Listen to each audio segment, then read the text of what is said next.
A variedade de formas, funções e cores das raízes e dos caules impressiona e desperta muito interesse. Na videoaula de hoje, você aprenderá mais detalhadamente sobre essas estruturas. Assim como todas as partes das plantas, a raiz tem funções muito importantes. Uma delas é a fixação do vegetal no solo. Outra é a absorção de água e sais minerais presentes no solo e que vão constituir a seiva bruta para a planta. E por fim, algumas raízes podem armazenar substâncias como os carboidratos e as vitaminas. Enquanto crescem, as raízes se aprofundam no solo e sofrem atrito. Por essa razão, elas apresentam um mecanismo de proteção chamado coifa. Essa estrutura é semelhante a um capuz e impede que o atrito do solo prejudique o desenvolvimento da raiz. A maioria dos vegetais apresenta uma raiz chamada axial. É a primeira raiz que se origina do embrião e também é chamada de raiz primária ou principal. Geralmente é a mais desenvolvida e cresce verticalmente aprofundando-se no solo. Já as raízes secundárias, também chamadas de raízes laterais, são as ramificações que partem da raiz principal. Costuma-se classificar as raízes de acordo com o ambiente em que elas vivem. Elas podem ser aquáticas, subterrâneas ou aéreas. Como o próprio nome sugere, as raízes aquáticas são aquelas que se desenvolvem em plantas que flutuam na água. A sua função não é de fixação, mas de absorção de água e sais minerais. Como exemplo, nós temos o aguapé e o nenúfar. As raízes subterrâneas são aquelas que se desenvolvem embaixo da terra e elas podem ser raiz axial ou pivotante, raiz fasciculada ou raiz tuberosa. Como nós já vimos, a raiz axial ou pivotante é a raiz principal, da qual saem as raízes secundárias. Essa raiz é exclusivamente das plantas dicotiledôneas, aquelas que possuem 2 cotilédones em suas sementes, aquela substância que vai nutrir o embrião no início do seu desenvolvimento. Plantas que possuem esse tipo de raiz são o feijoeiro, a laranjeira, a mangueira e muitas outras plantas. Nas raízes fasciculadas, não há uma raiz principal, mas um conjunto de raízes finas que partem todas de um mesmo ponto. Porém, elas não são consideradas raízes secundárias justamente por isso, porque elas não se originam de uma raiz principal. Elas se parecem com uma cabeleira e são típicas de plantas monocotiledôneas, aquelas que possuem apenas um cotilédone em suas sementes, como é o caso da grama e do arroz. Além das funções de fixação e absorção de água e sais minerais, as raízes tuberosas ainda armazenam material de reserva, formando os tubérculos. Isso pode ocorrer tanto na raiz principal, como é o caso da cenoura e da beterraba, como também nas secundárias, como é o caso da mandioca. As raízes aéreas são facilmente identificadas, pois elas brotam do caule e se desenvolvem ao ar livre. Algumas crescem em troncos e galhos de árvores. Como exemplos de raízes aéreas, nós temos as raízes cintura, a raiz escora e as raízes sugadoras. As plantas que apresentam a raiz cintura utilizam o tronco de outras plantas, que são as hospedeiras, simplesmente como local de fixação, mas elas não são parasitas, ou seja, elas não causam dano à sua hospedeira. É o caso das orquídeas que se fixam nos troncos das árvores sem sugar a sua seiva. Essas plantas inquilinas são chamadas de epífitas. As raízes escoras também são chamadas de adventícias. Elas saem do caule e ajudam na fixação no solo, sendo muito comuns em plantas que se desenvolvem em solos instáveis.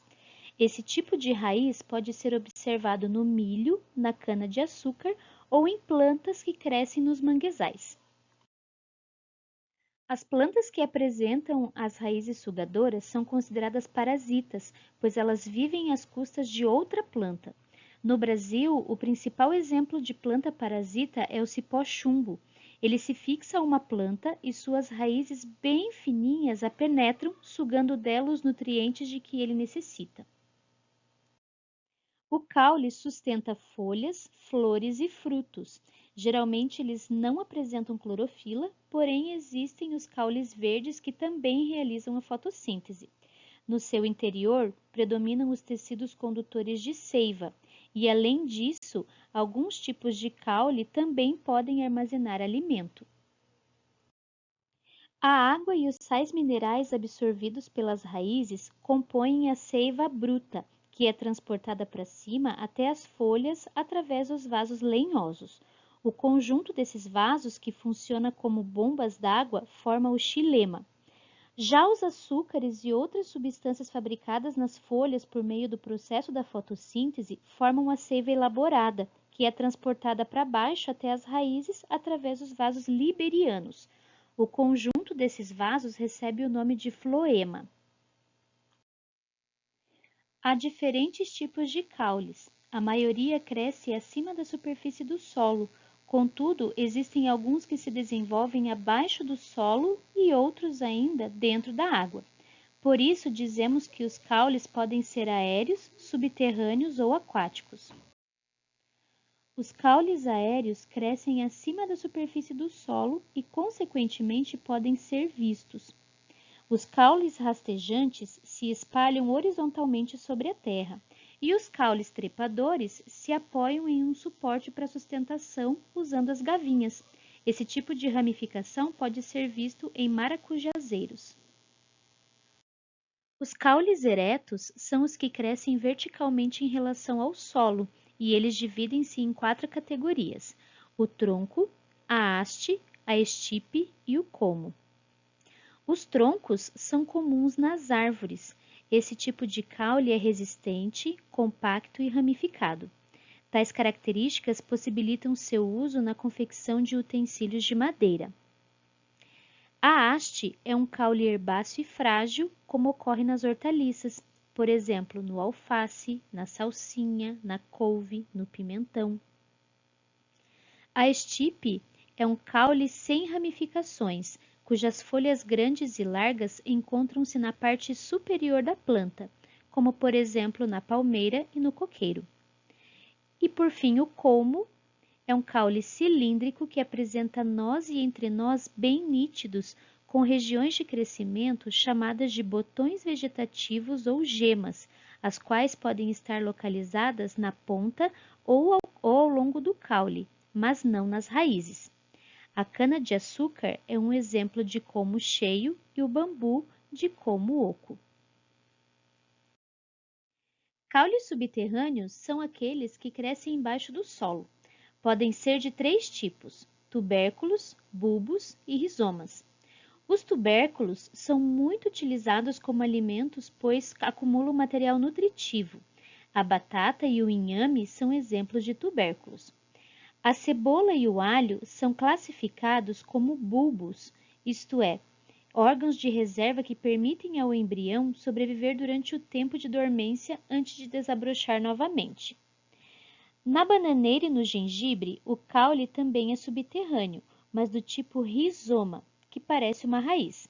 A parte aérea, que dá a impressão de caule, corresponde, na verdade, às folhas. O caule verdadeiro fica embaixo da terra.